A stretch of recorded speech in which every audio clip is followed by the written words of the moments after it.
Hello student, अभी हम लोग आज एक यूनिट स्टार्ट कर रहे हैं। वो यूनिट है जिसको हम लोग बोलेंगे कार्बोहाइड्रेट।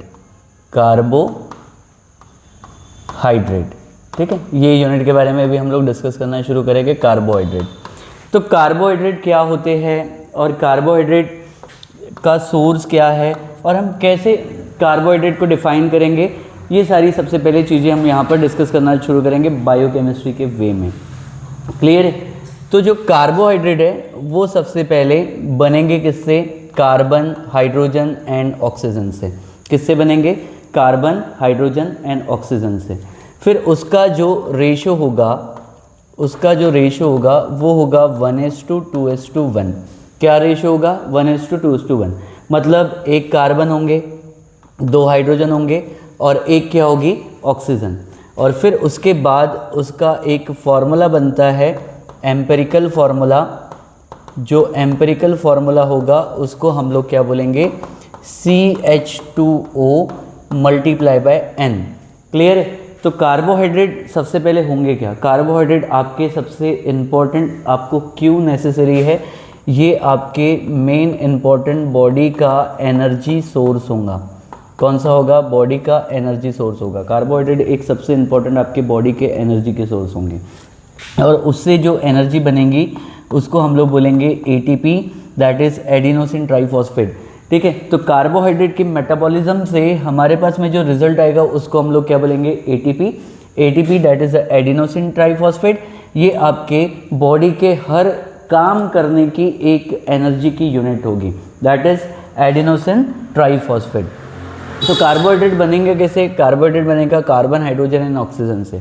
तो उसका रेशियो क्या होगा? एक कार्बन होगा, 2 हाइड्रोजन और एक ऑक्सीजन से इसका एम्पिरिकल फार्मूला जनरेट होगा जिसको हम लोग बोलेंगे CH2O × N। और N क्या होगे? आपके नंबर्स होंगे, नंबर्स मतलब 3, 4, 5 एंड 6। ये N आपके क्या होंगे? नंबर्स होंगे। तो carbohydrate is a very very important. अब हम इसको बहुत इम्पॉर्टेंट क्या करेंगे? हम लोग क्लासीफाई करने की कोशिश करेंगे। ठीक है, कार्बोहाइड्रेट को हम लोग क्लासिफिकेशन करने की कोशिश करेंगे और इसका क्लासिफिकेशन बड़ा इम्पॉर्टेंट है। अब इसको उसके मोनोमेरिक फॉर्म से हम उसको उसके पॉलीमेरिक फॉर्म में क्या करेंगे? क्लासीफाई करने की कोशिश करेंगे। क्लियर है? तो सबसे पहले अगर मैं बात करूं तो जो कार्बोहाइड्रेट की सबसे सिंपलेस्ट यूनिट होगी उसको हम बोलेंगे मोनोसेकेराइड। सबसे सिंपलेस्ट यूनिट होगी उसको हम लोग क्या बोलेंगे? मोनोसेकेराइड। ठीक है, और फिर उसके बाद जो यूनिट होगी उसको हम लोग बोलेंगे ओलिगोसेकेराइड। क्या बोलेंगे? ओलिगोसेकेराइड। ठीक है, थोड़ी कॉम्प्लेक्स यूनिट। और फिर उसके बाद जो यूनिट होगी उसको हम लोग बोलेंगे पॉलीसेकेराइड। क्या बोलेंगे? पॉलीसेकेराइड। ठीक है, तो how can classify the carbohydrate? Monosaccharide, oligosaccharide और पॉलीसेकेराइड। तो सबसे बेसिक और सिंपलेस्ट यूनिट जो होती है, बेसिक यूनिट होगी उसको हम लोग क्या बोलेंगे? मोनोसेकेराइड। ठीक है, और इस मोनोसेकेराइड को हम लोग बोलेंगे दैट इज सिंपल शुगर। क्या बोलेंगे? ये सबसे सिंपल शुगर होगी। क्लियर है? तो पहला हमको आज की क्लास में पूरा का पूरा मोनोसेकेराइड के बारे में डिस्कस करना है और फिर मैं बात करूंगा ओलिगोसेकेराइड। ठीक है, जो ओलिगोसेकेराइड ऐसी कार्बोहाइड्रेट होती है जो बनती है 2 to 10 units of monosaccharide. 2 to 10 unit of monosaccharide. Monosaccharide जो 2 से 10 यूनिट से बनेगी उसको हम लोग क्या बोलेंगे? ओलिगोसेकेराइड। 2 से 10 यूनिट ऑफ मोनोसेकेराइड से बनेंगे। अब पॉलीसेकेराइड का मतलब क्या होगा? पॉलीसेकेराइड मतलब मैनी यूनिट्स ऑफ कार्बोहाइड्रेट, जो कई सारे यूनिट से मिलके बनेगी। ठीक है, तो उसको हम लोग क्या बोलेंगे? पॉलीसेकेराइड। तो क्लासिफिकेशन कैसे किया हमने? एक मोनोसेकेराइड, फिर उसके बाद ओलिगोसेकेराइड और फिर उसके बाद पॉलीसेकेराइड। ठीक है, अब बड़ी इंपॉर्टेंट है, मोनोसेकेराइड को अगर आपने समझ लिया तो फिर हम उससे ओलिगोसेकेराइड बना लेंगे, ओलिगोसेकेराइड को समझ लिया तो फिर हम उससे क्या बना लेंगे? पॉलीसेकेराइड बना लेंगे। तो एक बहुत सिंपल सा एक एग्जांपल देके समझाता हूँ कि जैसे कि मोनोसेकेराइड का एक सिंपल सा एग्जांपल है जिसको हम लोग बोलेंगे ग्लूकोज। क्या बोलेंगे? ग्लूकोज। फिर ग्लूकोज और फ्रक्टोज को जब हम लोग क्या करेंगे? ग्लाइकोसाइडिक लिंकेज से जब हम उसको अटैच करेंगे तो एक स्ट्रक्चर बनेगा जिसको हम लोग बोलेंगे सुक्रोज। सुक्रोज जो कि डाइसेकेराइड है, 2 यूनिट से बना है मोनोसेकेराइड के। फिर उसके बाद जो जनरल एग्जांपल में हमारे पास में आता है स्टार्च। तो जो स्टार्च जो है वो कई सारे यूनिट ऑफ ग्लूकोज से बनता है। क्लियर है? तो ग्लूकोज जो है वो सिंपल मोनोसेकेराइड के अंदर आएगा, सुक्रोज जो है वो ओलिगोसेकेराइड मतलब डाइसेकेराइड के अंदर आएगा, इसमें भी ग्लूकोज का यूनिट होगा। लेकिन जब मैं स्टार्च की बात करूँ वो एक पॉलीसेकेराइड है जिसमें कई सारे ग्लूकोज के यूनिट होंगे। तो इस तरीके से हम क्लासिफिकेशन करते हैं किसका? कार्बोहाइड्रेट का। तो इस क्लासिफिकेशन में अब पूरा डिटेल जो बात हमको करनी पड़ेगी किसकी? मोनोसेकेराइड की। तो मोनोसेकेराइड की एक एक करके हम डिटेल बात करते हैं। क्लियर है? तो अब हम कार्बोहाइड्रेट में, अभी हम कार्बोहाइड्रेट में, ठीक है, बात करेंगे सिर्फ और सिर्फ किसकी? मोनोसेकेराइड की। मोनोसेकेराइड। क्लियर है? तो मोनोसेकेराइड क्या होंगे? मोनोसेकेराइड जो है वो सबसे सिंपलेस्ट यूनिट है, सिंपलेस्ट यूनिट है कार्बोहाइड्रेट की। अब इससे छोटा और कुछ नहीं हो सकता, ठीक है। और ऑफकोर्सली ये हमारे लिए एनर्जी की सोर्स रहेंगी, जिससे हम एनर्जी जनरेट करेंगे, ठीक है, किसी भी काम के लिए। वो होगा एटीपी मॉलिक्यूल, ठीक है। और इसको हम सिंपल शुगर भी कहेंगे। क्या कहेंगे? सिंपल शुगर भी कहेंगे।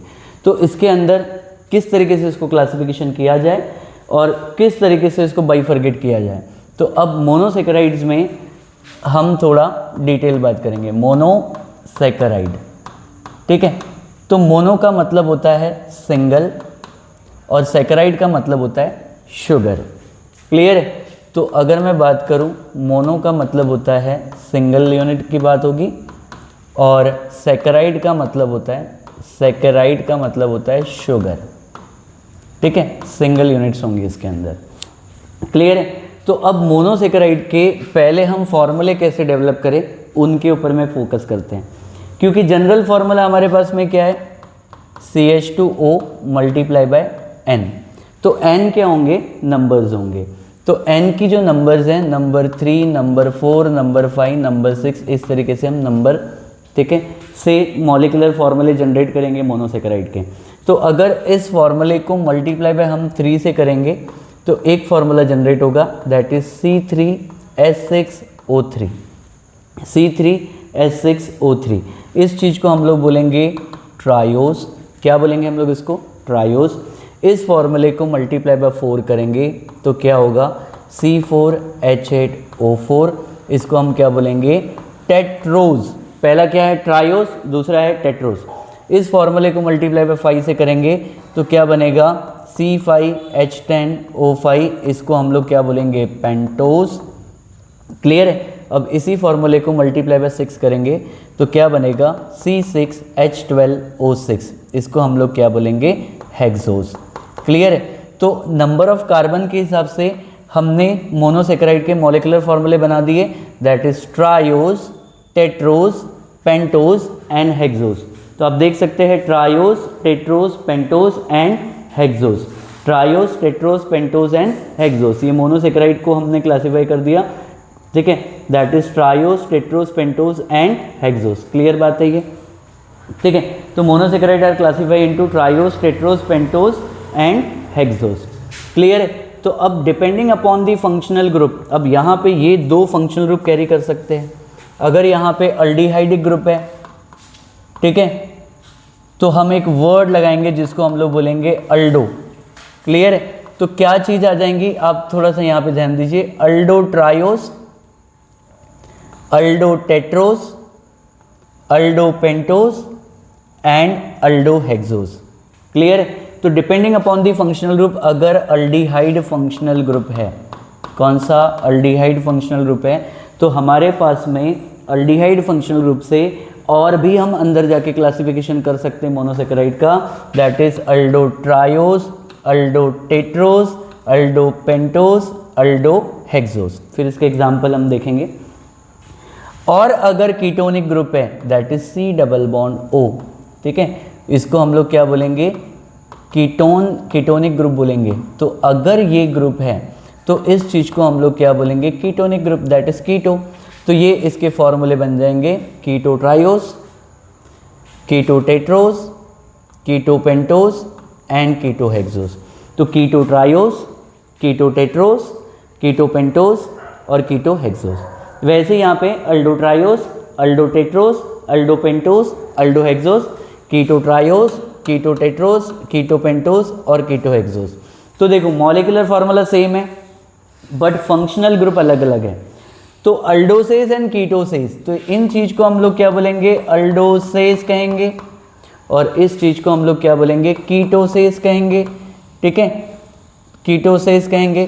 तो अल्डोसेस एंड कीटोसेस इन सब के मॉलिक्यूलर फार्मूले सेम है बट फंक्शनल ग्रुप अलग अलग है, बट फंक्शनल ग्रुप अलग अलग है। यहाँ पे अल्डिहाइडिक फंक्शनल ग्रुप है, यहाँ पे कीटोनिक फंक्शनल ग्रुप है। तो molecular formula same, structural formula near about same but different in a functional group.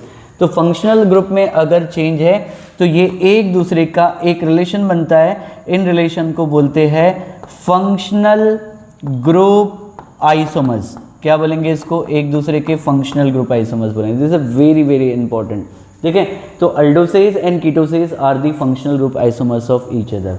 तो अभी हम एक एक करके हम अल्डोसेस में को हम थोड़ा डिटेल पढ़ते हैं, फिर उसके बाद कीटोसेस के बारे में हम लोग पढ़ते हैं। क्लियर है? तो चलो सबसे पहले अभी हम बात करेंगे अल्डोसेस की, अल्डोसेस की। क्लियर है? तो अल्डोसेस ये एक ऐसे मोनोसेकेराइड्स हैं, मोनोसेकेराइड्स में अल्डोसेस, मोनोसेकेराइड में हम बात करेंगे किसके, अल्डोसेस की। क्लियर है? किस चीज़ की बात करेंगे, अल्डोसेस की। मोनोसेकेराइड में हम बात करेंगे, ठीक है, दैट इज अल्डोसेस की। क्लियर है? मोनोसेकेराइड में बात करेंगे हम लोग किसकी, अल्डोसेस की। ठीक है, तो aldoses contain aldehydic functional group, aldoses contain aldehydic functional group. ठीक है, तो अब इसमें हम बाइफरगेट करते हैं। तो पहला आएगा इसमें दैट इज अल्डोट्रायोस। क्या आएगा, अल्डोट्रायोस, ट्राई मतलब 3। तो इसका मॉलिक्यूलर फार्मूला क्या होगा, C3H6O3, C3H6O3। तो अल्डोट्रायोस का जो एग्जाम्पल है उसको हम बोलेंगे ग्लिसर अल्डिहाइड। ठीक है, क्या इसका एग्जाम्पल है, ग्लिसर अल्डिहाइड। क्लियर है? ग्लिसर अल्डिहाइड। तो इसमें अभी हम इसका स्ट्रक्चर बनाना है हमको। तो स्ट्रक्चर बनाएंगे कैसे, स्ट्रक्चर बनाएंगे हम लोग फिशर प्रोजेक्शन फार्मूले से। तो फिशर प्रोजेक्शन फार्मूले में एक हम लोग हॉरिजॉन्टल एंड वर्टिकल लाइन बनाते हैं, और ये हॉरिजॉन्टल एंड वर्टिकल लाइन में हम कार्बन्स को अरेंज करते हैं और स्ट्रक्चर्स बनाते हैं। क्लियर? तो अल्डिहाइडिक ग्रुप हम लोग को ऑफकोर्सली अल्डोसेस कंटेन अल्डिहाइड फंक्शनल ग्रुप, इसमें अल्डिहाइड ही मिलेगा आपको। तो जब अल्डिहाइड टॉप पर है, उसके बाद CH2OH बॉटम पर है, और यहाँ पर आएगा एक कायरल सेंटर। कायरल सेंटर उसे कहा जाता है कि ऐसा कार्बन जिसमें 4 डिफरेंट ग्रुप अटैच है। ठीक है, और यहाँ पे क्या आएगा, H, और यहाँ पे क्या आएगा, OH। क्लियर है? तो ये ग्लिसरल्डिहाइड का एग्जाम्पल होगा। पहले पूरे एक कार्बन गिन लेते हैं, carbon number 1, carbon number 2, carbon number 3। Okay, मतलब ये जो पॉइंट बनेगा, जो क्रॉसिंग पॉइंट, तो उसका मतलब वहाँ पे क्या होगा, कायरल सेंटर होगा। फिर हम लोग हाइड्रोजन गिनेंगे, दैट इज़ 1 2 3 4 5 6, और फिर ऑक्सीजन दैट इज़ 1 2 3। तो ये हमारे पास में जो एग्जाम्पल बना, इसको हम लोग क्या बोलेंगे, अल्डोट्रायोस।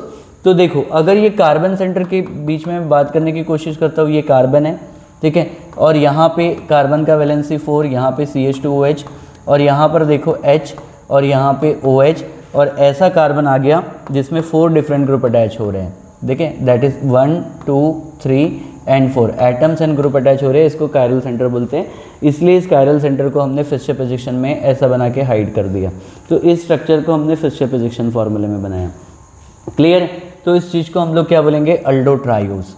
ठीक है, फिर दूसरा हम एग्जाम्पल लेंगे, दैट इज अल्डोटेट्रोस। दूसरा एग्जाम्पल लेंगे जिसको हम बोलेंगे अल्डोटेट्रोस। क्लियर है? अल्डोटेट्रोस। तो अल्डोटेट्रोस में क्या होगा, ऑफकोर्सली अल्डिहाइडिक ग्रुप होगा। फॉर्मूला क्या होगा, C4H8O4। क्या बोलेंगे इसको, C4H8O4। अब इसको सेट करेंगे फिशर प्रोजेक्शन फार्मूले में। ऑफकोर्सली अल्डिहाइड ग्रुप टॉप पे होगा, CH2OH ग्रुप बॉटम पे होगा, और यहाँ बनेंगे 2 कायरल सेंटर।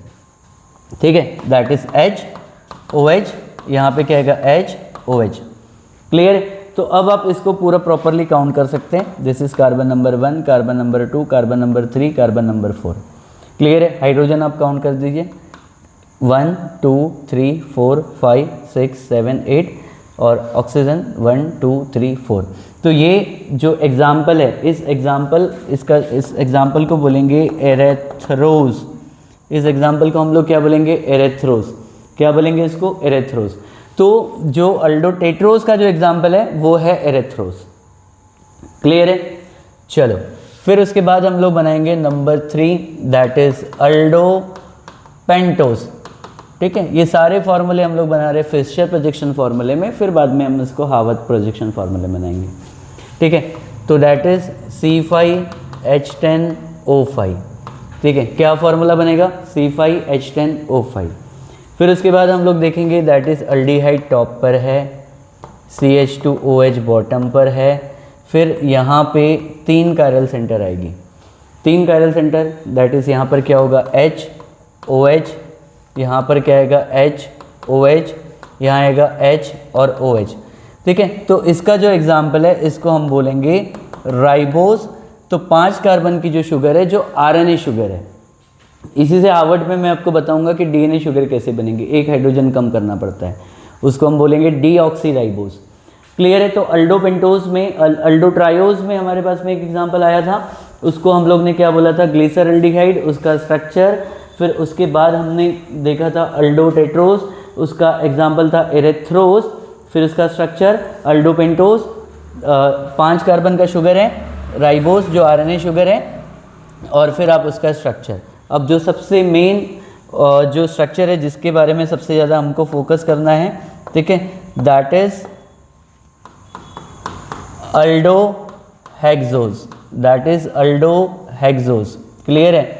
अल्डोहेक्सोस का फॉर्मूला है C6H12O6। This is a very very important, अल्डोहेक्सोस।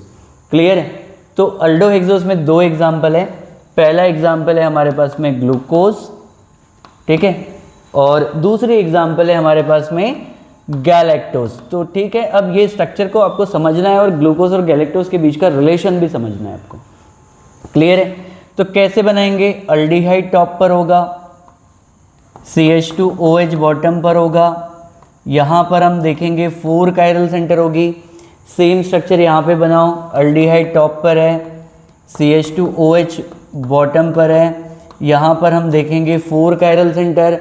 और अब यहाँ पर देखो कि इन कायरल सेंटर पे H और OH की arrangement is a very very important. और फिशर प्रोजेक्शन फॉर्मूले में स्टीरियो केमिस्ट्री के अंदर जाके हम जब देख रहे हैं तो दोनों का मॉलिक्यूलर फॉर्मूला सेम है, फंक्शनल ग्रुप भी सेम है, लेकिन कोई तो एक ऐसी चीज होगी जो डिफरेंस कर जाएगी ग्लूकोज और गैलेक्टोज को। ठीक है, तो फर्स्ट कायरल सेंटर में दोनों में कॉमन चीज है, यहाँ पर H होगा, यहाँ पे OH, यहाँ कोई प्रॉब्लम नहीं, यहाँ पर आप देखेंगे H और यहाँ पे OH, कोई प्रॉब्लम नहीं पहले कायरल सेंटर में। दूसरे कायरल सेंटर में अगर आप देखेंगे, अगर ग्लूकोज की मॉलिक्यूल में सेकेंड कायरल सेंटर में OH ग्रुप जो है वो कहाँ है?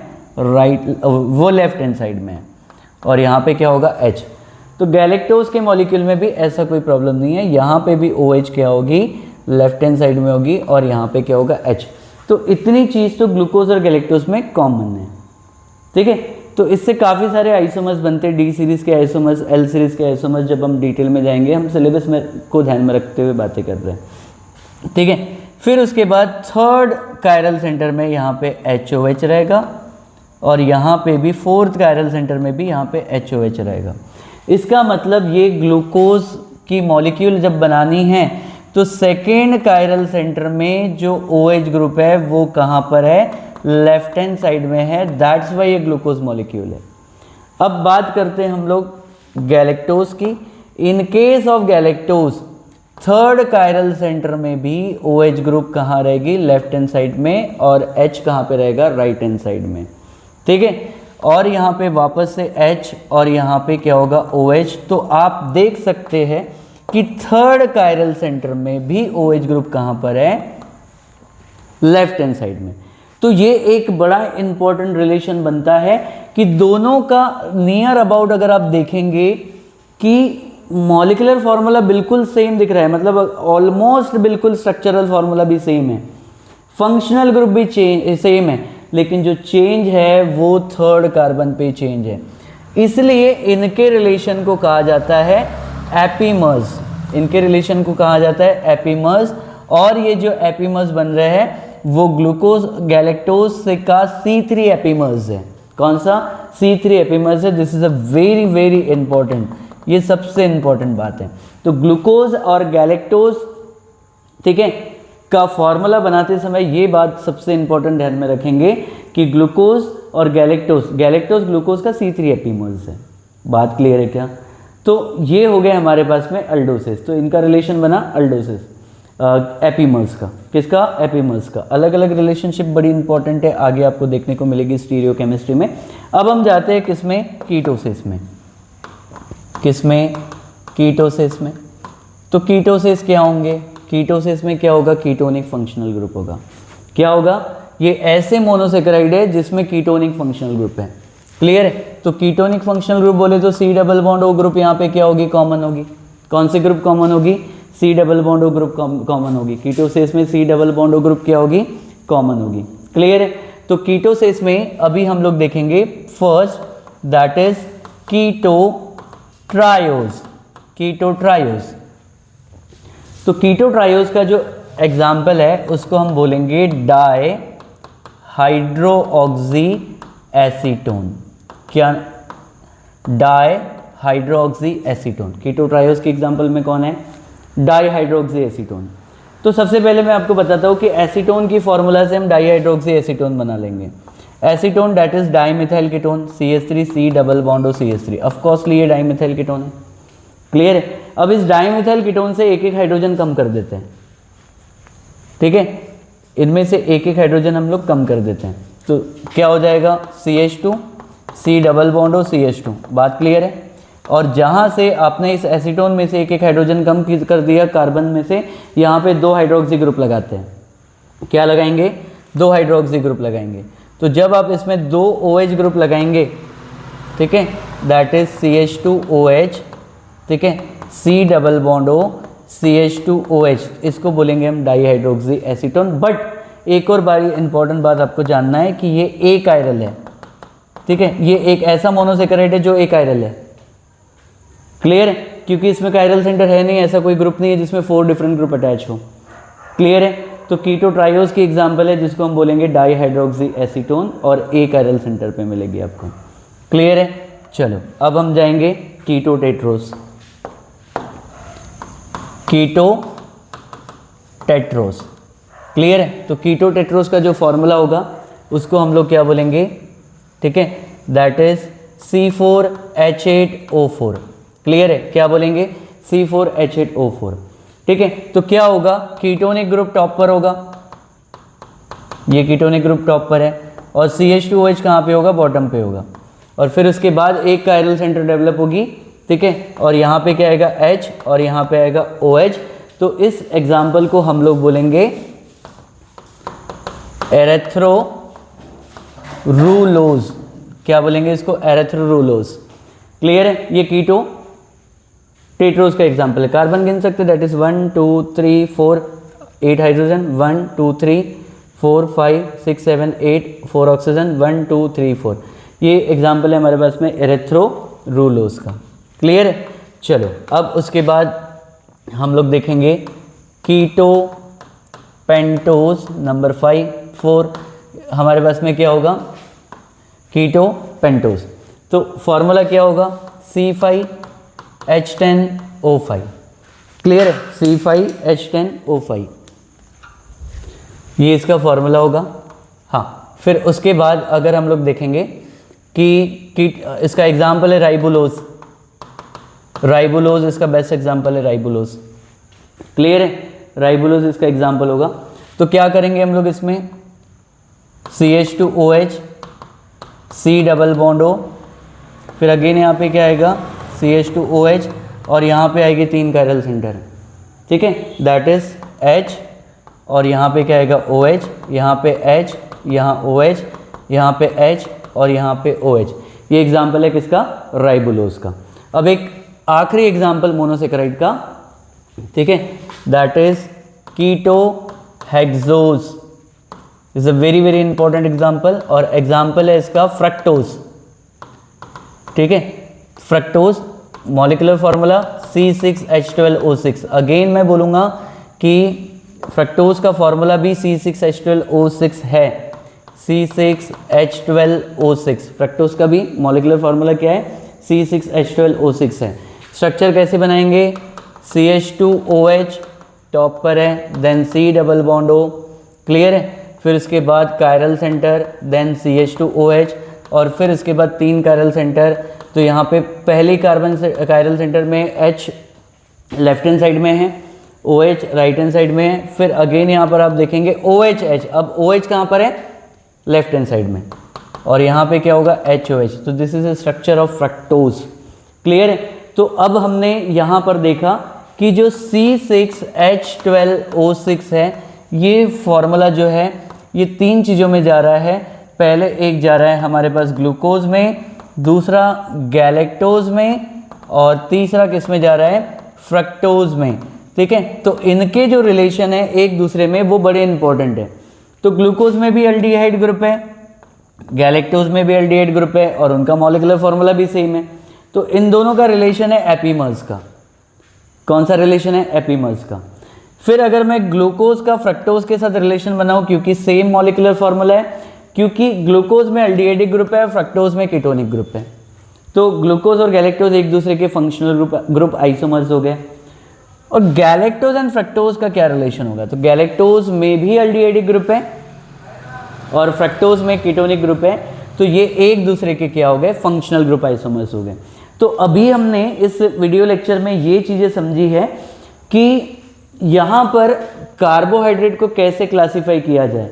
तो उनमें से हमने सारे मोनोसेकेराइड्स के बारे में हमने सारी चीज़ें प्रॉपरली डिटेल में पढ़ ली है। तो मोनोसेकेराइड्स क्या होते हैं, ठीक है। और सबसे मेन अभी मैं आपको कार्बोहाइड्रेट का डेफिनेशन बता रहा हूँ कि व्हाट आर कार्बोहाइड्रेट, की कार्बोहाइड्रेट हो गए क्या, the compound which on hydrolysis to give polyhydroxy aldehyde and polyhydroxy ketone, कि ऐसे कंपाउंड जिनके हाइड्रोलिसिस पे आपको पॉली हाइड्रोक्सी ग्रुप मिलेंगे, पॉलीहाइड्रोक्सी एल्डिहाइड ग्रुप मिलेंगे, या आपको पॉलीहाइड्रोक्सी कीटोनिक ग्रुप मिलेंगे, ठीक है। पॉलीहाइड्रोक्सी, देखो मेनी हाइड्रोक्सी कीटोनिक ग्रुप बोलेंगे, उनको हम लोग कहेंगे carbohydrate. They are made by carbon, hydrogen and oxygen, उसका एम्पिरिकल फार्मूला, फिर उससे हमने मॉलिक्यूलर फार्मूले जनरेट किए, फिर हमने सारा उसका क्लासिफिकेशन में मोनोसेकेराइड को डिस्कस किया।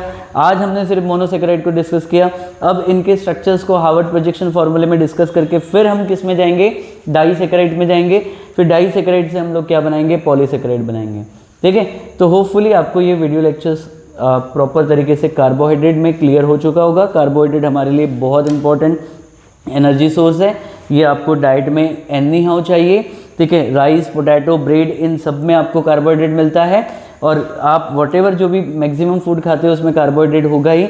मेन हमारा स्टेपल फूड स्टार्च है, स्टार्च से हमको एनर्जी लेनी है।